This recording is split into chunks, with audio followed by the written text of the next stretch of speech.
Deep in the heart of Wobblewick Woods, where the trees whispered secrets and the mushrooms glowed like tiny lanterns, there was a hidden library that no one had ever found. It wasn't just any library. It was a living library where the books could talk, the shelves rearranged themselves, and the stories inside could come to life if you read them out loud. One day, a curious 10-year-old named Pip stumbled upon the library while chasing their runaway dog, Biscuit. Pip had always loved adventures, but this was something else entirely.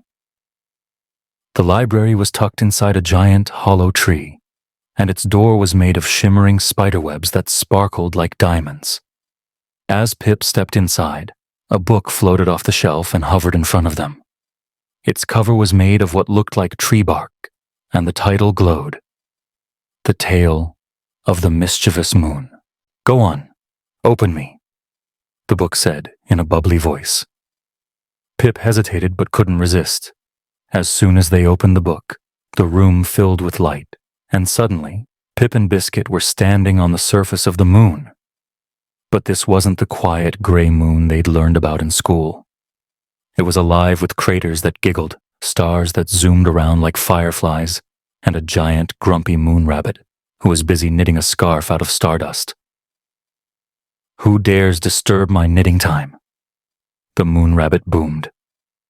Pip quickly explained how they'd ended up there, and the rabbit's grumpy expression softened. "Well, since you're here, you might as well help me. The stars keep running away, and I need them to finish my scarf. Can you catch them for me?"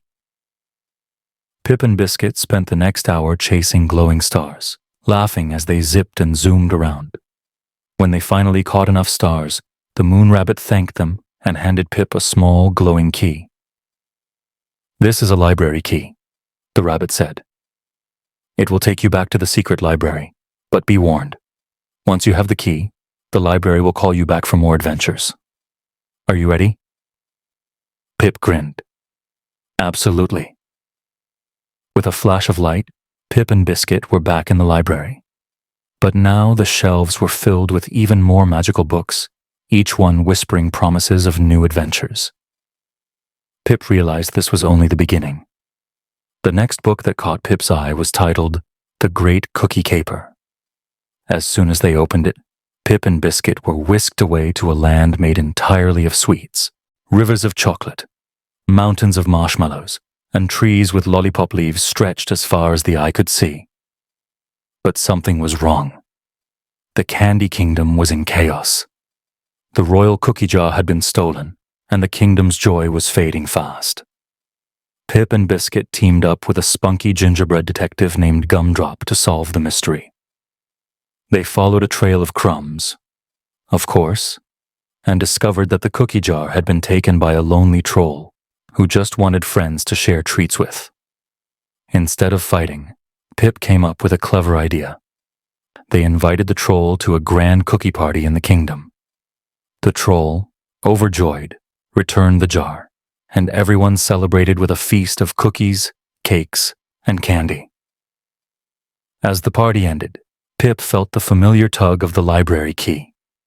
They waved goodbye to their new friends and returned to the library, where another book was already waiting for them. This time, the book was titled The Sky Pirates of Cloud 9. Pip opened it, and in a whirlwind of clouds and wind, they and Biscuit found themselves aboard a flying ship manned by a crew of sky pirates. The captain, a fearless parrot named Captain Squawk, explained that a treasure map had been stolen by the mischievous Cloud King, who ruled the skies.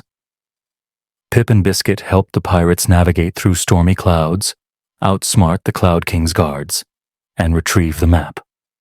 Along the way, they discovered that the Cloud King wasn't evil, just lonely and bored.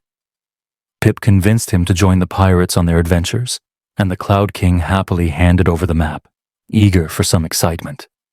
With the map in hand, the pirates set sail for their next adventure, and Pip and Biscuit returned to the library once more. Back in the library, Pip noticed something strange. The glowing key in their hand was pulsing faster, and the shelves seemed to be shifting more rapidly than before. a large ancient book floated down from the highest shelf. Its title read, The Heart of the Library. When Pip opened it, they were transported to a glowing golden room at the center of the library. There they met the librarian, a wise, glowing owl who explained the library's secret. This library exists because of stories, the owl said. Every time someone reads a book, imagines a new world, or shares a tale, the library grows stronger. But it needs a keeper, someone to protect its magic and ensure the stories never fade. The owl looked at Pip. You, Pip, have shown courage, kindness, and creativity. The library has chosen you to be its keeper. Pip's eyes widened. Me? But I'm just a kid. Exactly, the owl said with a twinkle in its eye. Kids have the biggest imaginations and the kindest hearts. You're perfect for the job. Pip thought for a moment, then nodded. I'll do it, but only if Biscuit can help. The owl chuckled. Of course, every keeper needs a loyal companion. The beginning of forever. From that day on, Pip and Biscuit became the keepers of the secret library. They explored countless worlds, met unforgettable friends, and learned that every story had a lesson to teach. And though they always returned to the library, they knew the adventures would never end. Because as long as there were dreams, the library would keep calling. And so, Pip and Biscuit lived happily ever after. Or at least until the next book opened.